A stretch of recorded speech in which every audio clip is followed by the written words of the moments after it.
બોટાદમાં કાયદો વ્યવસ્થાની સ્થિતિ અંગે મુખ્યમંત્રીને રજૂઆત કરાઈ છે। ધારાસભ્ય ઉમેશ મકવાણાએ ભૂપેન્દ્ર પટેલને રજૂઆત કરી। બોટાદમાં છેલ્લા 6 મહિનામાં ક્રાઇમ વધ્યા છે, ત્યારે બુટલેગરોનો ત્રાસ વધ્યો છે। અપહરણ અને ખૂન થઈ રહ્યા છે। સૌની સલામતી માટે મજબૂત પોલીસ અધિક્ષક મુકાય તેવી માંગણી કરવામાં આવી છે।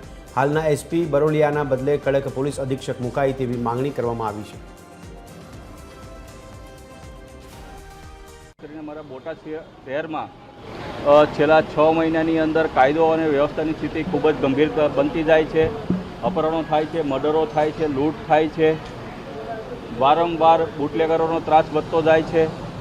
આ બધી માહિતી માનનીય મુખ્યમંત્રીશ્રીને માહિતગાર કર્યા અને આજે મેં માગણી કરી છે કે ભાઈ કાયદો અને વ્યવસ્થાની સ્થિતિ બોટાદ જિલ્લામાં ખૂબ જ કથળી ગઈ છે, તો બોટાદ જિલ્લામાં ફરીથી કાયદો અને વ્યવસ્થાની સ્થિતિ જળવાઈ રહે તેવા એક ઈમાનદાર કડક એક પોલીસ અધિક્ષકની તાત્કાલિક નિમણૂક કરવામાં આવે અને જેથી કરીને બોટાદ જિલ્લાની અંદર જે ભ્રષ્ટ પોલીસ અધિકારીઓ છે એને તાત્કાલિક બોટાદ જિલ્લામાંથી બદલી કરી અને અન્ય સજાના સ્થળ ઉપર મૂકવામાં આવે।